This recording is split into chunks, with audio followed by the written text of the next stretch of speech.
If God is for us, then who the is against us? Conspiracy or not, strategize and plot. Buy back your block, real estate and stocks. Stack what you got, hold down your spot. Strike while you hot and think the man up top. Conspiracy or not, strategize and plot. Buy back your block, real estate and stocks. Stack what you got, hold down your spot. Strike while you hot and think the man up top. Conspiracy or not, strategize and plot. Buy back your block, real estate and stocks. Stack what you got, hold down your spot. Strike while you hot and think the man up top. Conspiracy or not, strategize and plot. Buy back your block, real estate and stocks. Stack what you got, hold down your spot. Strike while you hot and think the man up top. Conspiracy or not, strategize and plot.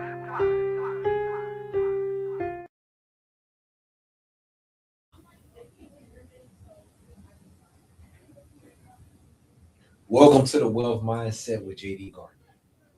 I hope you're having a productive week in your wealth creation journey. And listen, my goal is simple: to help you walk in wealth, mentally, physically, spiritually, and financially. To take the things that God has already given you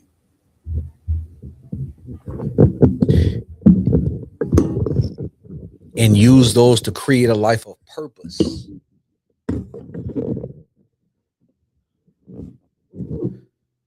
So that wealth is more than just what you acquire. Wealth is who you become. You are the wealth. It's not your investments. It's not your real estate. It's not your business. It's you. And before you have any of those things, you have a unique and specific set of talents, abilities, gifts, ideas, habits, disciplines, and inclinations that form the basis of everything that you do in this world. And once you tap into that, you build wealth in your life. So again, you are the wealth. Listen, man, first things first, please follow me on all social media platforms.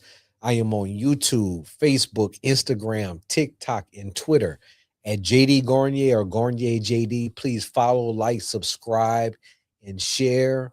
That's the only way I get this wealth mindset message out. If you like what I'm saying, if you like my content, if you resonate and believe in what I believe in, then please support the channel by doing all of the above. I really appreciate it. Listen, man, I tell you every week that the world is changing. And I was thinking the other day about failure and what it says or what it does for you. And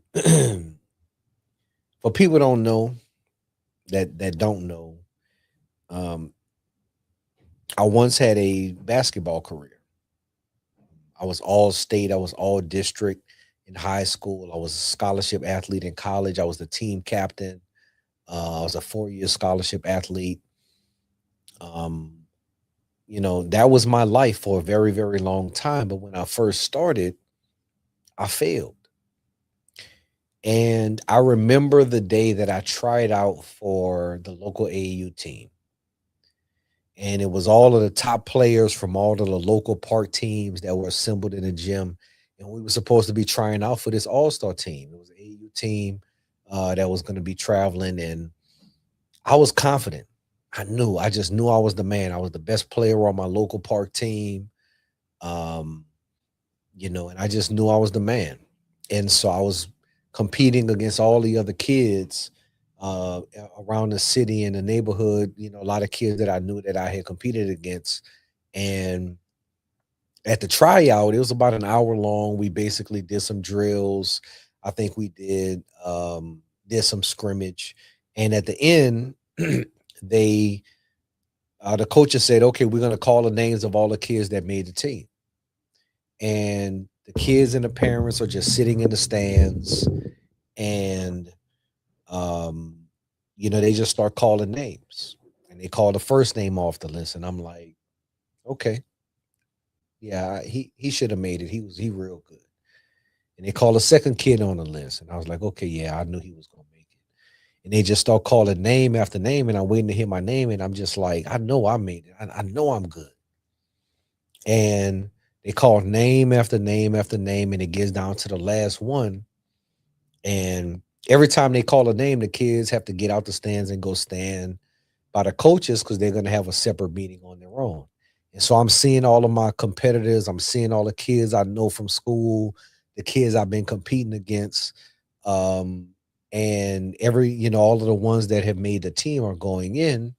And then they get to the last name and they don't call my name. And I'm sitting in the stands with my stepdad, and I'm just dejected. I'm just embarrassed. I just knew that I was going to make that team. And they said, at the end, they said, everybody else, we thank you for competing. We thank you for trying out. And, you have another chance next year. And so I leave the gym with all the other kids that in my mind, were just trash, and I guess I'm trash too, because I didn't make the team. And, we driving home, and I remember this so vividly.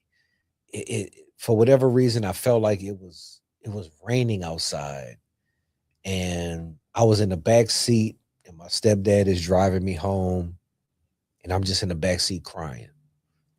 And I just can't believe that I didn't make this team, and I just can't believe that I got cut, and that I was told that I wasn't good enough, and I'm just dejected.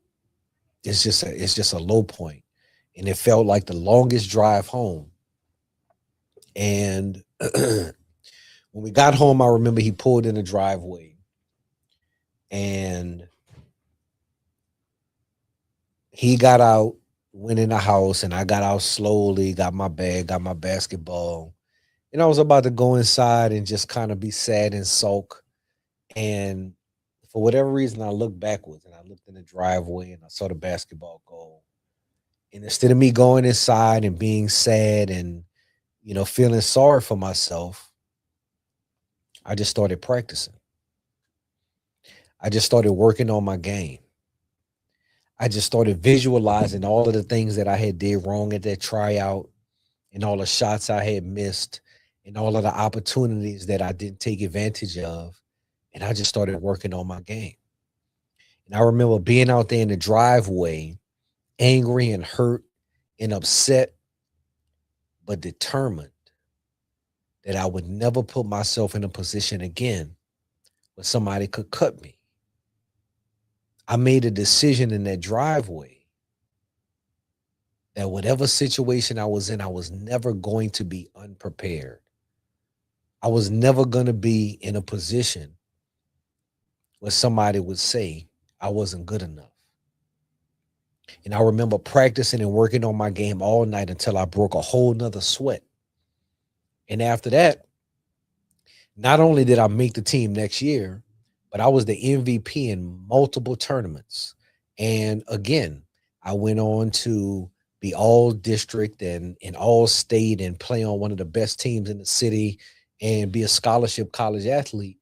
And I accomplished my goal.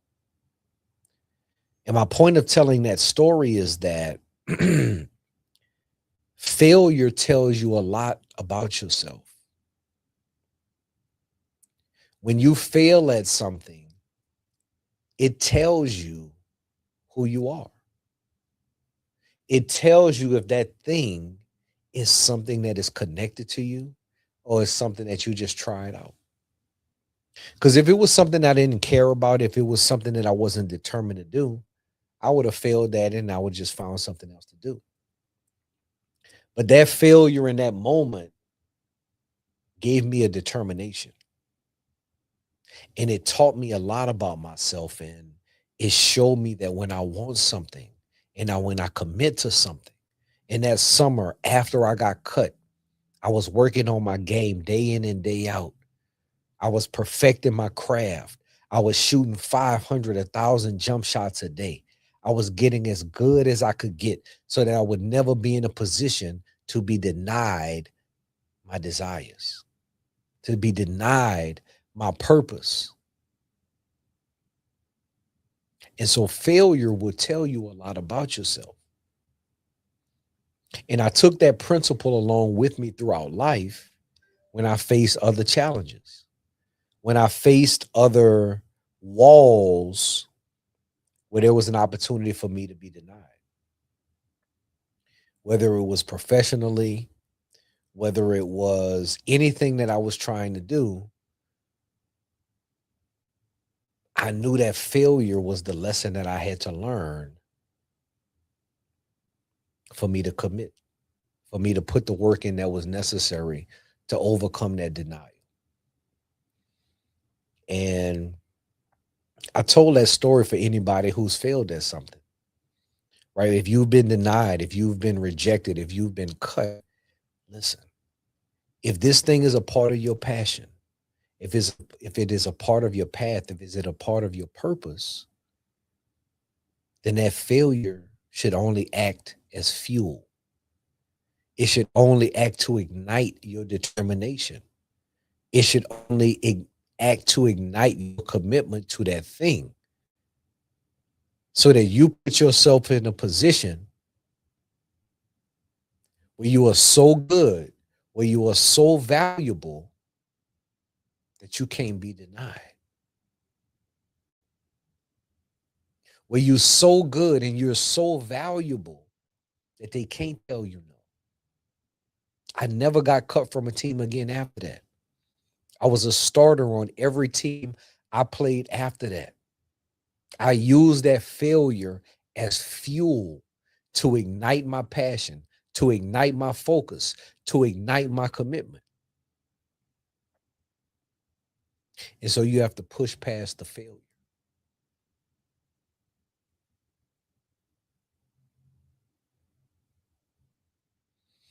And, you know, as we think about what's going on in this world, you know, I've been telling you guys for months the world is changing. Economics are changing. The circumstances and the situations are changing. And if we are not preparing ourselves, it's going to get ugly. I've been saying for years that we pay for capitalism, but we don't participate in capitalism. We pay for capitalism, but we don't participate in capitalism. We pay for it with our consumption. We pay for it with our labor, with our work, with trading our time for money. We pay for the circulation of capital with every hour that we spend working. But we don't participate in it. We don't participate in compound interest. We don't participate in markets. We don't participate in the appreciation of value of this country, while we the ones that are working to create that value. We pay for capitalism, but we don't participate in capitalism. See, most people don't understand economics. Economics is the study of how people deal with and interact with value. What do people do when they have things of value? Supply and demand.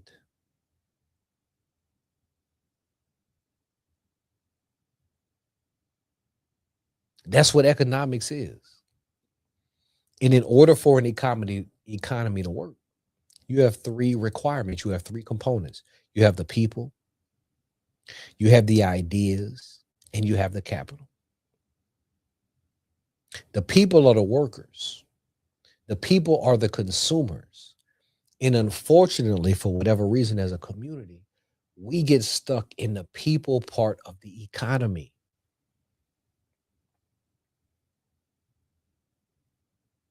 $65% of the economy is consumer consumption. The things we buy, the things we need, the things we crave, the things that we demand. And as long as we buying that, the economy is doing well. We are paying for capitalism. In order for that to work, the people also have to be the laborers. We are the workers. The economy is built on the backs of the people that wake up and go to work every single day. That's the people part of the economy. We paying for that. With all of our hard work, with everything that we are doing, we are paying for that part of it, but we're not participating in it. See, in the people part of the economy, you have the consumption and then you have the production. And the production is divided into skilled and unskilled labor. If you are unskilled labor, you're always going to be relegated to minimum wage. You're always going to be relegated to whatever the lowest wage that somebody can pay you for your time. If you are unskilled labor, you will always trade your time for money. And so the only way to change that is to become skilled labor. But the problem is 85% of our young children cannot read or write or do math at an acceptable level. That means 85% of our children will enter the workforce unprepared to be skilled labor. And so if 85% of our community is already relegated to unskilled labor, what chance do we have to close the wealth gap? And so our number one priority, just knowing what I'm telling you now, should be educating our children and preparing them for the future to increase the skilled labor options in our community. Because if you are unskilled labor, you will always trade your time for money. Now, when you skilled labor, listen, that's a good thing. You got the skills. You can be an engineer, you can be a lawyer, you can be a doctor, right? You can be a professor. You are skilled labor. That's why your education is so important, because the more skills you have, the more money you can require for your time. Being a doctor is great. You make wonderful money. But when you specialize more and become a surgeon, you make even more. Being an attorney is great. But when you specialize in a certain area, you can demand more for your time. Being an engineer is great. But when you can specialize in a certain area, you can demand more for your time. And so even in the skilled labor, the goal is to be so skilled that you can require as much as you want for your time. Because in the beginning, we all trading time for money. In the beginning, you have nothing else but your human capital, the sum total of your talents, abilities, gifts, ideas, habits, disciplines, and inclinations. And your goal is to put that into the world into such a tremendous value that you can trade the maximum amount for your time. And so when you skilled labor, you can do any of those things. You can be a millionaire in skilled labor. I know doctors and dentists that make $1 million a year. I know lawyers. I have lawyer friends that make $1 million a year. I know people that have maximized their skill so that they can trade the most amount for their time. But this is the thing.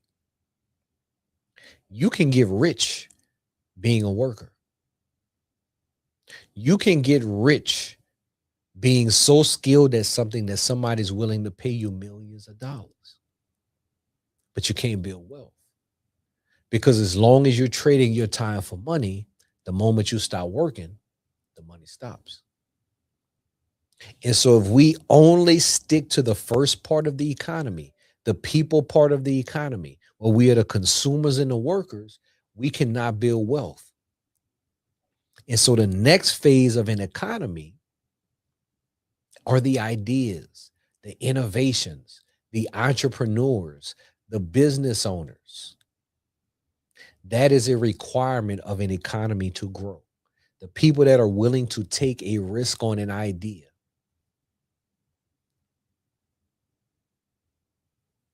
The ideas and the innovations are necessary for us to be able to create wealth. You can't just do it working.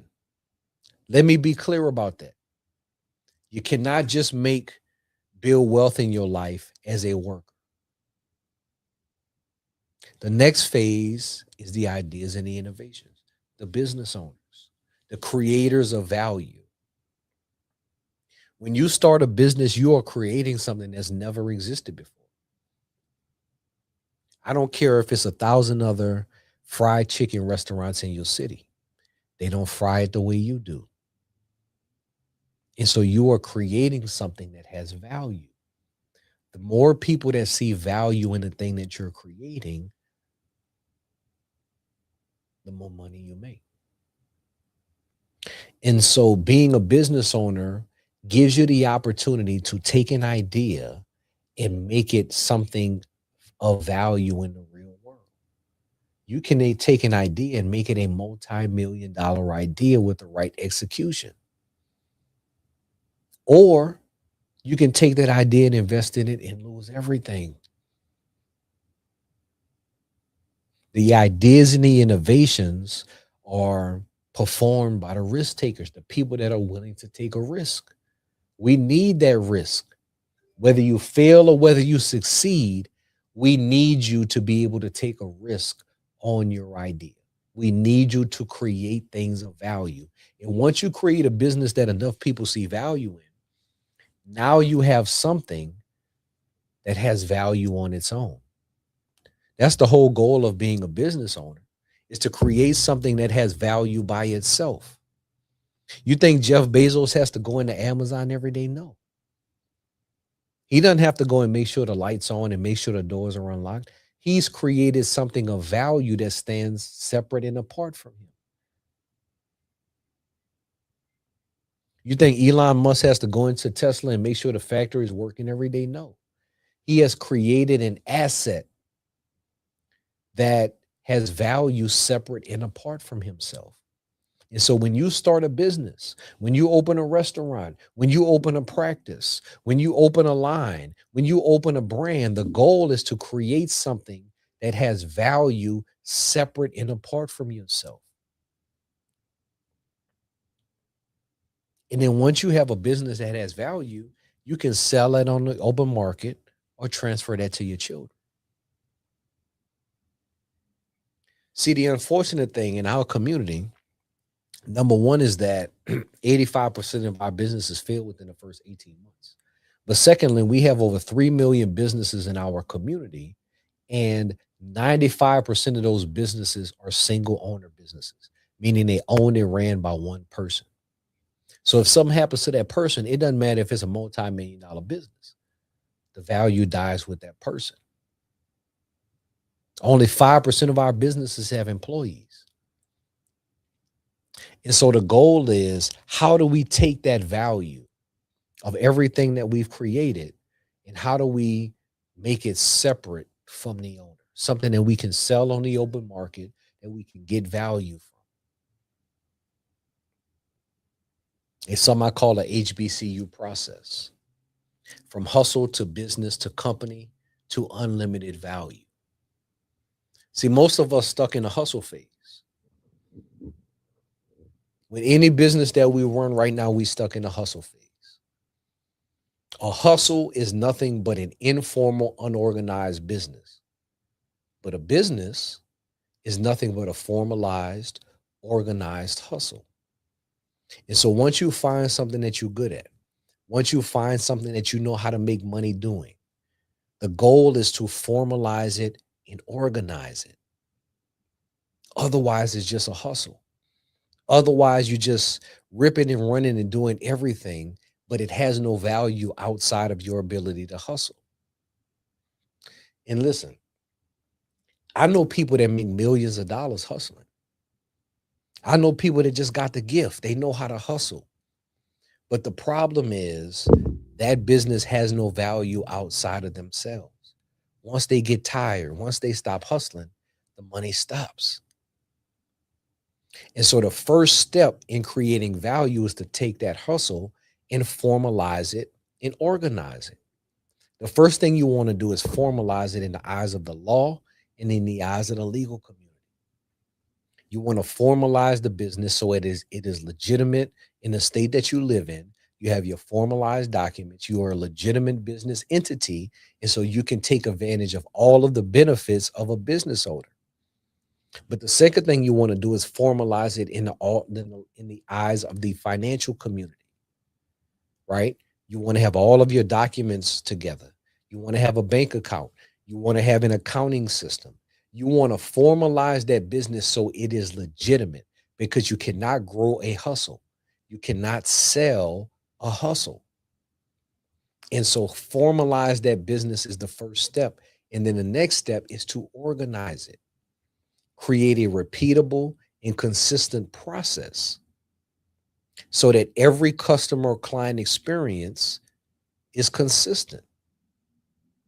There's a reason why when you go to Chick-fil-A in Texas or you go to Chick-fil-A in California, the process is the same. The food is the same. The experience is the same. It is because they have a formalized and organized process.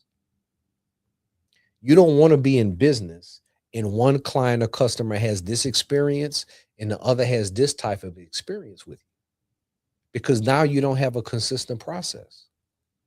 You don't have something that is repeatable. And so it's all over the place.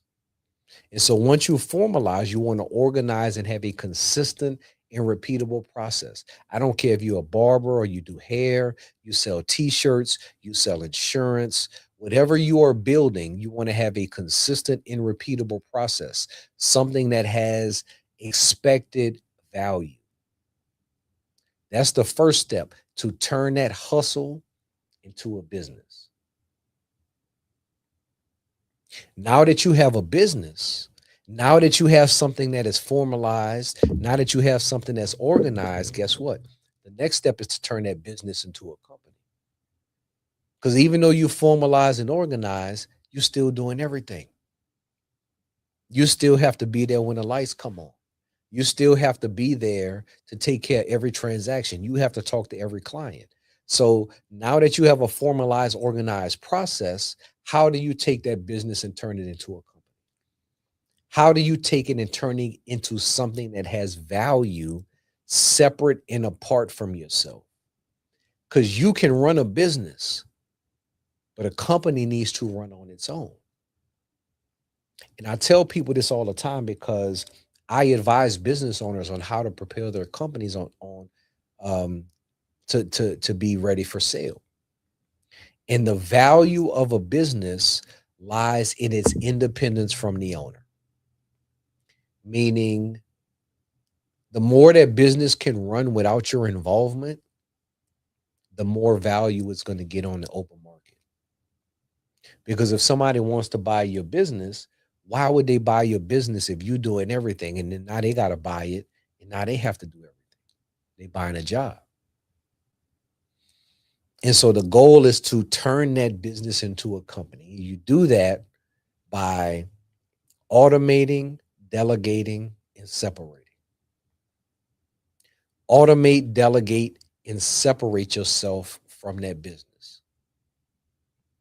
Now, I don't have to get into all of that on this particular show, but listen, there's enough technology now to automate everything that you can automate, from accounting systems to marketing reach outs to everything that you can do. There's enough technology to automate your processes. The next thing is to delegate, whether that's through employees that you have, or whether that's through virtual assistants, or again, whether that's through technology. Delegate tasks that you don't have to perform so that you can focus on the thing that you do best. Automate, delegate, and separate yourself from the business. Try to create processes and systems that separate you from the day-to-day activity so that that business can operate on its own. That's how you turn a business into a company. And then once you have automated, delegated, and separated yourself from the business, now you have a company. Now you have the opportunity to create unlimited value. You can be strategic. You've bought yourself back time. You have processes and systems and other people doing things. So now you have more time to be strategic. You can be a visionary. You can think about, how do I grow this business? How do I implement all of these ideas that I've had? Now you have time to create unlimited value. How do I scale this business to the next level? You can't do that when you're ripping and running. You can't do that when you hustling. You can't do that when you have to answer every phone call and respond to every email and do every accounting number. But when you have automated, delegated, and separated yourself from the business, now you can be a visionary. Now you can think about how to expand. Now you can think about how to create wealth and unlimited value. The HBCUs of business, from hustle to business to unlimited value. From hustle to business to company to unlimited value. That's the process. If we focus on that process in our community, I promise you we'll close the wealth gap in one generation. Once we decide we're going to go from unskilled labor to skilled labor, we take those skills and we entrepreneurialize those skills. It's not enough to be a doctor and just go be a doctor at a hospital. It's not enough to be an engineer and just go be an engineer for the local oil and gas company, right? We have to entrepreneurialize those skills so that we can create value with our own systems and our own businesses. And once you have those businesses, you employ the HBCU process, from hustle to business to company to unlimited value. That value you can sell on the open market or you can pass down to your children. That's generational wealth. That is in the ideas and innovations part of an economy. That is necessary for any type of economic growth. Other communities understand that, whether it's Asian or Hispanic, and they entrepreneurialize those skills and then they internalize them within their communities. The people and the ideas. And then the last requirement of an economy is the capital, the access to it, and the investment of it. Now, as far as the access to it, it's no secret that we don't have the same access to capital, right? Whether it's angel investors or whether it's venture capital or whether it's just basic investment in the ideas and things that we want to create, we don't get the same level of investment. And that prevents us from really growing on another scale. And so the first thing I'll say as a community is we need to refinance our debt. Historically, we pay the highest in interest costs. We pay the highest in penalties. We pay the highest in banking and financial fees. And so, as a collective community, if we want to get control of our economic situation, we need to collectively refinance our debt. Now, I always hear people say that we need more black banks. Listen, I'm all for that. But I would challenge you to say we don't just need more black banks. We need more black credit unions. Because when you are a bank, you are subject to the rules of the Federal Depository of Insurance. You are subject to the laws of the federal government.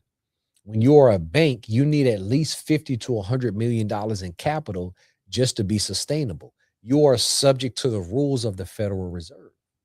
You are a for-profit institution. But when you're a credit union, you're a nonprofit institution. When you're a credit union, you can start with as little as between $500 and $1 million in capital. When you're a credit union, you are run as a nonprofit organization, which means that you are able to charge lower fees and lower interest rates, and you can be more community based to take the burden off of people who are paying 15, 20, 30, 40, 50% interest in payday loans, in credit card fees, in banking fees. And if we refinance that debt with local community credit unions, that by itself would take a tremendous burden off of just the penalties that we are paying as a community for not being economically viable.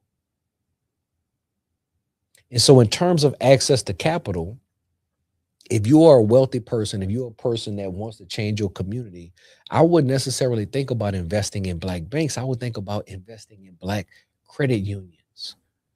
The rules are less stringent, the capital requirement is much, much less, and the community benefits more because they charge less interest because it's a nonprofit organization. And so people can refinance their homes, their cars, things that they are paying tremendously high interest rates on with a local community. And that allows the community then to refinance their debt as a whole. And so whether you have a fraternity, a sorority group, or a church group, or any organization with at least 500 members, you have the potential and opportunity to open a credit union. And that by itself, going from 20% to 5 or 6% interest will be enough to refinance the debt in our community and save us millions, if not billions of dollars. So when we're talking about access to capital, that's the kind of things I'm talking about. Now, the investment of capital is where I say we pay for capitalism, but we don't participate in capitalism. Because as a community, we own less than 3% of all of the securities and stocks and things that are available to us. And so we buying all of this stuff, we paying for all of this stuff, but we don't own anything of value. A pair of Jordans costs $200, but one share of Nike stock costs less than $70 a share. We pay for capitalism, but we don't participate in capitalism. And so in order for us to change that mindset, we have to prioritize where we put our money. I always say that we should have a baseline of 20% of our income should go to the future. That means if you make $50,000 a year, you got to find a way to save $10,000 a year and have that money go towards your future. Everybody should have a minimum of 20% of their income as a goal to go towards their future. And then every time you get a raise, every time you make more money, you split that new income in half.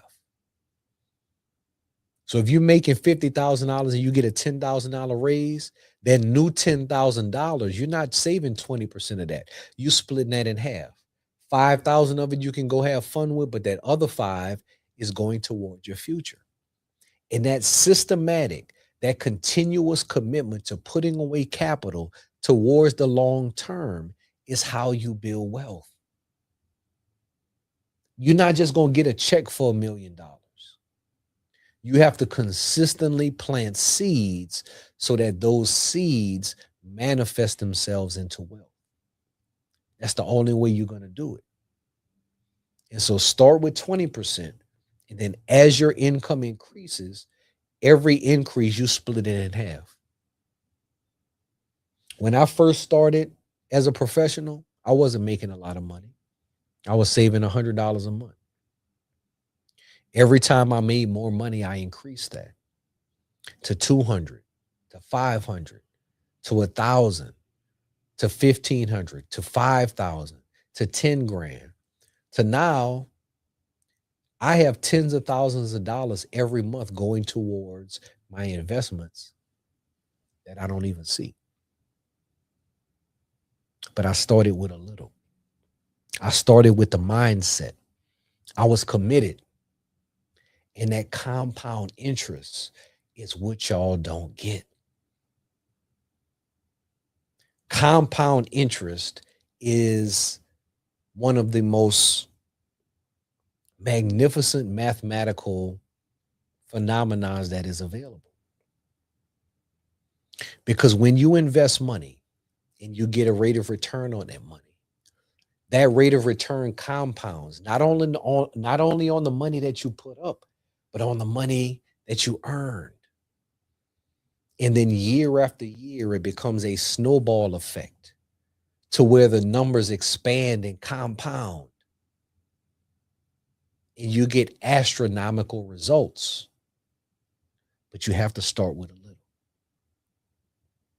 And you need the time value to go in your favor.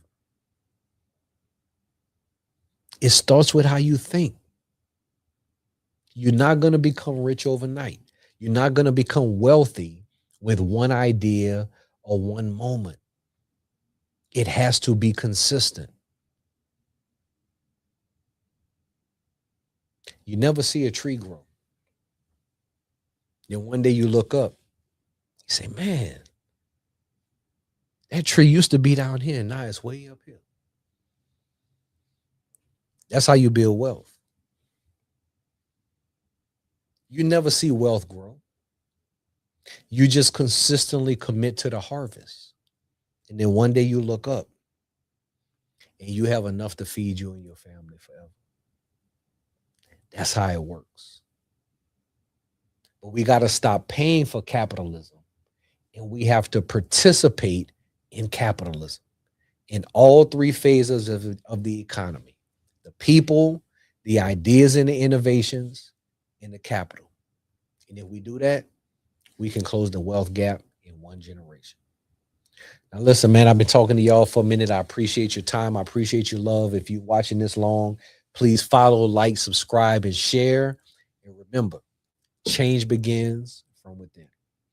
Y'all check me out on all social media platforms, and I'll see you later this week.